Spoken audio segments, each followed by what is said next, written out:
Yeah. Electric Round 2, Boogaloo. fight. All right. What's going on, everybody? Welcome to another episode of The Devil's Mic. This is your host, Johnny Zex, and today we're with Send Help, 2/3 of the band. Go ahead and introduce yourselves and what you guys do. My name's Cameron. I do clean vocals, and I'm the bass player for Send Help. I'm Joe, guitar player and the harsh vocalist for Send Help. Fucking killer. All right, let's go ahead and talk about the origin of the band and the name of the band. All right, so I've known Joe now for probably about 10-ish years. 10 or 11 at this point. We were in middle school together, high school together, through choir and various small music things here and there. And then me and my best friend, Steven, he does a lot of indie stuff here in town. We decided to try and make a band. He was going to do the drumming, and then we reached out to Joe. So we started as a 3-piece. Steven had to leave. We brought in 2 other members. One of them was drumming and one of them was playing guitar. And then we found Tyler. Tyler joined us. So for a while we ran as a 5-piece. And after a little while they left for their own reasons. And we've just been rolling as a 3-piece now. Sound's changed a lot and we feel like we've developed a lot more as a band. And well, here we are today. Fuck yeah. Yes, indeed. Here at Local Disturbance. So, Hell yeah. Yeah. So we were talking about the name, and I really want to have everybody know what it was about. Fucking Send Help, Facebook, people messaging you. Yeah, so the name originally started as a joke because I felt a little out of my league joining Cameron and Steve because they had both been performing for I think about a year or 2 at least by the time that I had joined them to start Send Help.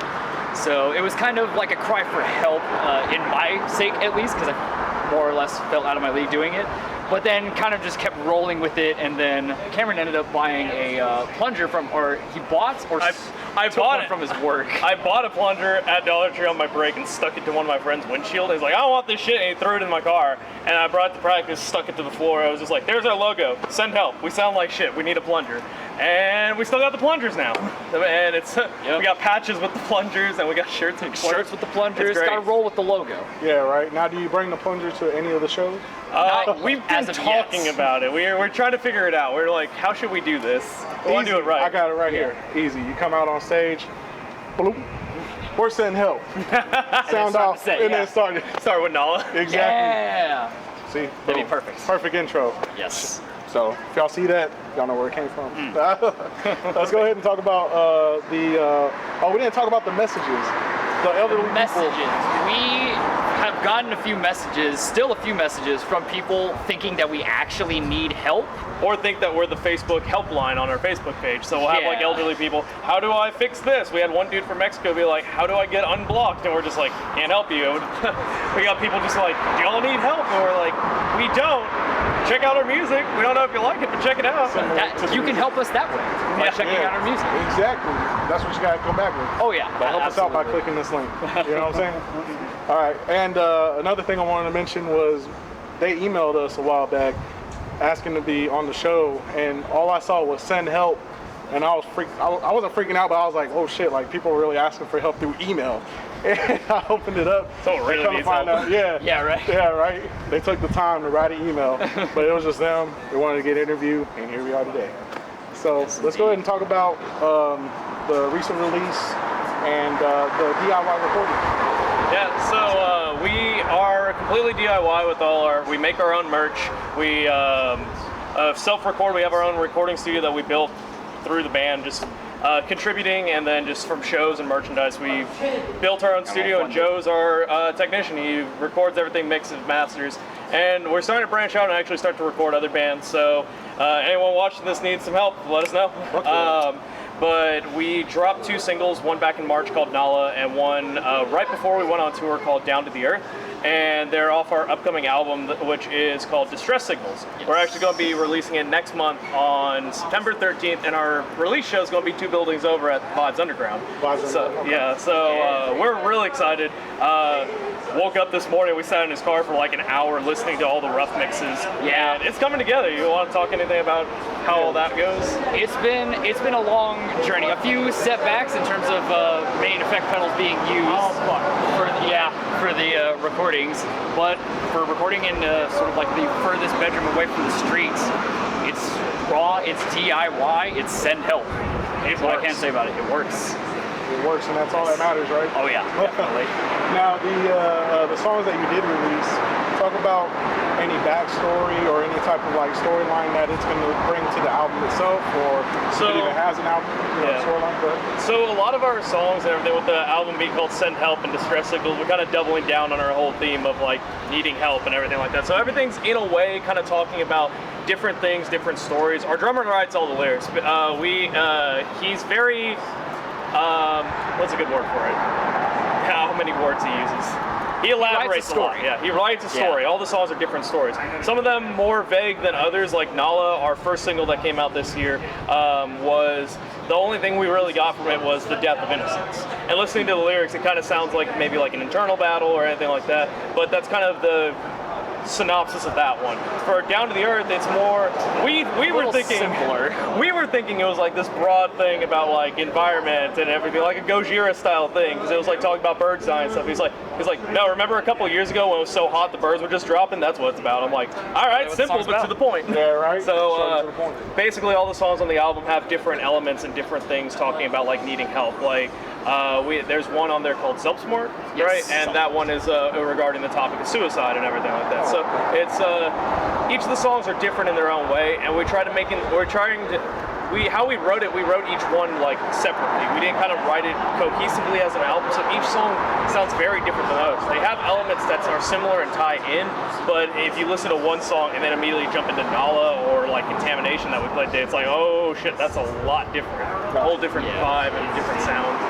They're a little laid back and groovy, or just harsh and in your face type deal. And that's what it's about, really, is having those different elements, because each element can appeal to someone different.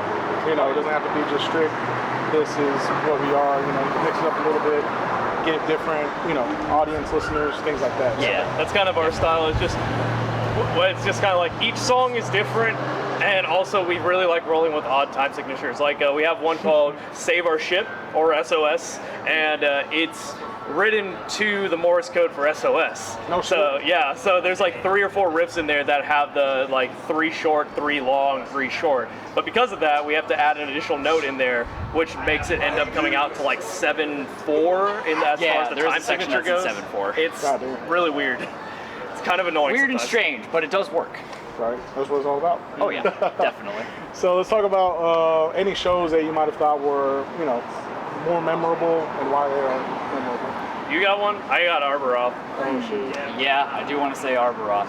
So earlier this year, we played a show with a band from Arizona, 2 bands from Arizona, called Arboroth Apollo Terra, and it was over at Guillotine. And it was a small show. It wasn't unfortunately promoted very well. We got thrown on the show a week before, and the event wasn't even posted till the day prior.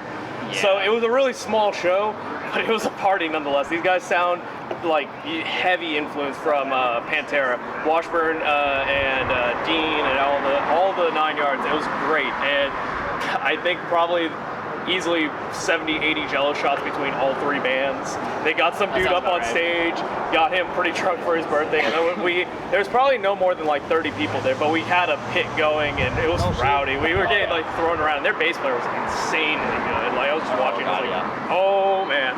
What about you? Definitely. I'd say probably that Arboroth show, or even going further back, the Suicide Silence show that we did. That was fun.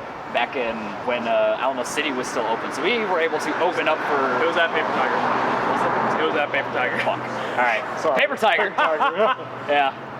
But we ended up opening for Suicide Silence when they were doing their 10-year anniversary for the cleansing, and I believe Upon a Burning Body was on that bill as well. So it was great to open up on the main stage for that. It was a wild feeling. Right. It was my birthday too, and I'd missed practice because I was celebrating my birthday the day prior because my family, we were going on vacation. So they decided to do a surprise because at the time it was the 5-piece. So the 4 of them decided, my favorite band's Green Day, like I got the Heart Grenade right here, and they decided to play a little bit of American Idiot on stage, and we ended the song, I was doing the banter, I'm like, all right, the next one's this, and then all I hear is Tyler count in, and I play one note, and then they start playing American Idiot. I was like, what the fuck's happening? And the funny thing is, I know a lot of songs off that album on bass. There's one song on that album I know nothing of. Yeah. So I was just standing there, and then they're like, "Happy birthday, Cameron!" I'm like, "Oh, hey, I forgot. Yeah, it's my birthday." Everybody's like, fuck yeah. It was fun. Yeah. Everyone looked confused because we just played like a rowdy song, and then it was Green Day. Right, Yeah, right into the Green Day cover. right. That'll throw people off. Oh, definitely. So let's talk about, or we already talked about what's coming up, your album. When are y'all releasing that again? September 13th. It's going to be on all streaming services. We're going to have limited physical copies. I think we're going to have like only 100 that we're going to get printed, and after those are gone, they're gone. So if you're at a show, snag one. We'll have them bundled up with shirts like we do now with our EP. But September 13th is the release date for everything. September 13th, awesome. And then Nala, and what was the other? Down to the Earth. Down to the Earth, they're all on your favorite streaming outlets. Yes. So definitely check it out. Follow them on Instagram, Facebook, all that good stuff. What's y'all's tag? Send Help Official on Instagram, and then online, I think it's Facebook is just Send Help, and everywhere else is just Send Help. I think Twitter's like Send Help Band, but we're like on there once a month. Yeah. Twitter's hard to keep up with. I just auto It's a lot. post. It's I'm a just lot like of fun auto post. People are like, "Oh, y'all are active." I'm like, "No, not at all." Not really. Right. Kind of active. Right. Somewhat. Exactly. So go follow them on social media for music and show updates. And yeah, that's all we got for today's episode of The Devil's Mic. Again, it's Johnny's X. We out of here.